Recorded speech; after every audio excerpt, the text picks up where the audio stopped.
दोस्तों नमस्कार, मैं Rajnish Kumar PVR aquaculture farm से। कैसी मेरी पीवीआर एक्वा फैमिली? आप सब स्वस्थ हैं और मस्त भी हैं।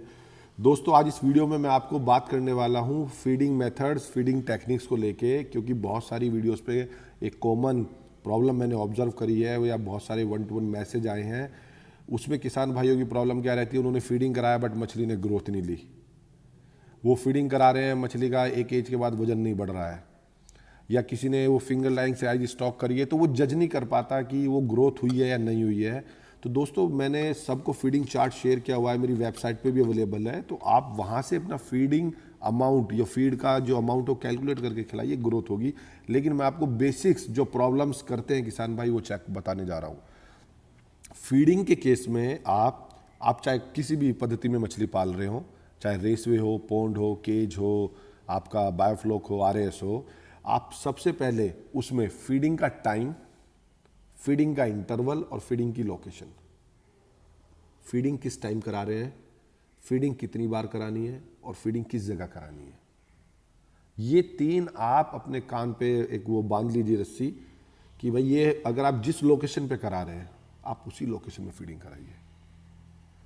आप जिस टाइम करा रहे हैं, जैसे आप लंच 12 से 2 के बीच में ही करते हैं, आप 4 बजे कभी लंच नहीं करते हैं, ऐसे ही मछलियों के लिए भी फीडिंग की किस लोकेशन पे कराई है, किस लोकेशन इंटरवल पे कराई है और कितने आपने अंतराल पे कराई है, ये बहुत ही ध्यान रखने योग्य बात है।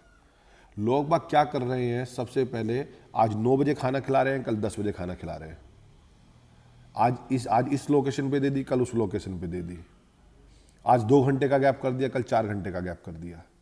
और इसमें ना कोई रॉकेट साइंस है, केवल एक बेस्ट मैनेजमेंट प्रैक्टिस आपको फॉलो करनी है। 1 एकड़ का पोंड है तो 4 लोकेशन पे हम खाना खिलाएंगे, 9 बजे खिलाएंगे, 12 बजे खिलाएंगे, 4 बजे खिलाएंगे, सनराइज के बाद खिलाएंगे, सनसेट से पहले खिलाएंगे। आप केवल बेसिक्स बता रहा हूं दोस्तों, इसमें मैं कोई वैल्यू ऐड, कोई रॉकेट साइंस नहीं कर रहा हूं, जो मैंने बहुत सारे फार्म से मिस्टेक्स देखी है। आपका अपने फार्म पे फ्रीक्वेंट जाना इसीलिए ही बनता है कि आप अपने फार्म की day to day activity observe कर पाए। मछली आपको देख के खाना नहीं खा रही है, मछली तो खाने को स्मेल करके खाना खा रही है। लेकिन अगर आपने डिसाइड किया है कि 9 से 9:30 के बीच में खाना खाएगी तो आपको खाना उस टाइम ही खिलाना है। आपने डिसाइड किया है कि 1 एकड़ के पोंड में 4 लोकेशन पे खिलाएगी तो 4 लोकेशन में खिलाएगी। मैं मरल का कल्चर कर रहा हूँ, मेरे को पता है कि मेरे को एक लोकेशन पे उनको सबको कैसे बुला के लाना है और कितने इंटरवल पे खाना खिलाना है। जब तक ये बेस्ट प्रैक्टिस नहीं करूँगा, एक फार्म का मैं एक एग्जाम्पल आपको शेयर करने जा रहा हूँ जिससे कि आपकी वो आई ओपनिंग वाला रहेगा। एक बंदे मेरे को मिले, उन्होंने कहा उन्होंने 30 लाख का खाना खिलाया है और उनकी मछलियाँ 20 लाख की बिकी है। ये बहुत ही शॉकिंग है, 30 लाख का खाना खिलाया, मछलियाँ 20 लाख की बिकी है। जब उसे थोड़ा एनालाइज करा गया तो पाया ये गया, उन्होंने 1 महीना खाना खिलाया, फिर 2 से 3 हफ्ते गैप, फंड मैनेज नहीं हो पाया, फिर उन्होंने खाना खिलाया। मछली जब वो 15 दिन खाना नहीं खाती तो वो जीवित कैसे रहेगी, उसको मेंटेनेंस फूड भी चाहिए जीवित रहने के लिए। उस दौरान उसने अपना वेट लूज करा और एज ए फार्मर उसका टाइम और फंड जो उस वेट को लूज करने में और दोबारा रीगेन करने में गया है वो कहीं काउंट नहीं हुआ।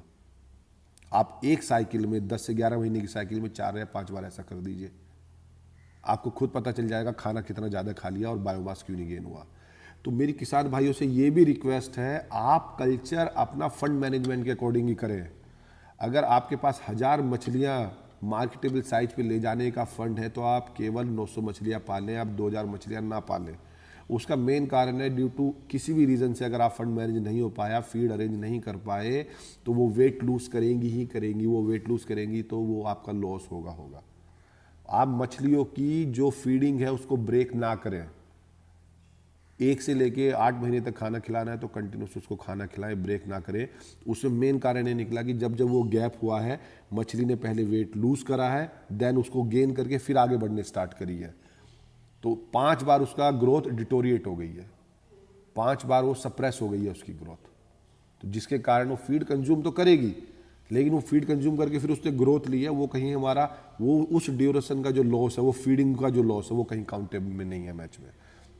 तो खाने के केस में आप ये बड़ा ध्यान रखें, जब भी खाना खिलाएं एरिएशन ऑफ कर दें, जो आपका पैलेट इधर उधर ना भागे। छोटे बच्चों को खाना खिला रहे हैं तो होलो पाइप का एक फ्रेम बना के पानी में डाल दें कि जो एज पे जाके ना लगे, क्योंकि आपका खाना वेस्ट नहीं होना चाहिए। खाना एक तो कॉस्टली है, 70% फीड कॉस्टली है, दूसरा खाना वेस्ट होता है तो अमोनिया शूट हो जाता है।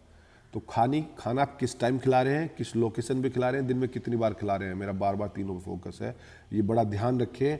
अगर आप बैग फीडिंग भी करा रहे हैं तो 1 एकड़ में कम से कम 4 से 5 लोकेशन पे बैग लगाएं और हर बैग में कम से कम 100 होल्स करें। अगर आप सिंकिंग भी खिला रहे हैं या फ्लोटिंग खिला रहे हैं, मिनिमम 3 to 4 लोकेशंस पे खिलाएं। अपना इंटरवल फिक्स रखें, अपना टाइम फिक्स रखें, तो मछलियों को पता चल जाता है ये हमारा भी फीडिंग टाइम है। दोस्तों बने रहें PVR एक्वा यूट्यूब चैनल पर और जानते रहें कुछ यूनिक बातें, जिससे कि आपका कल्चर अच्छा हो, आपकी मछलियों की ग्रोथ अच्छी हो और आपका मिनिमम वेस्टेज हो और प्रॉफिट ज़्यादा हो। धन्यवाद।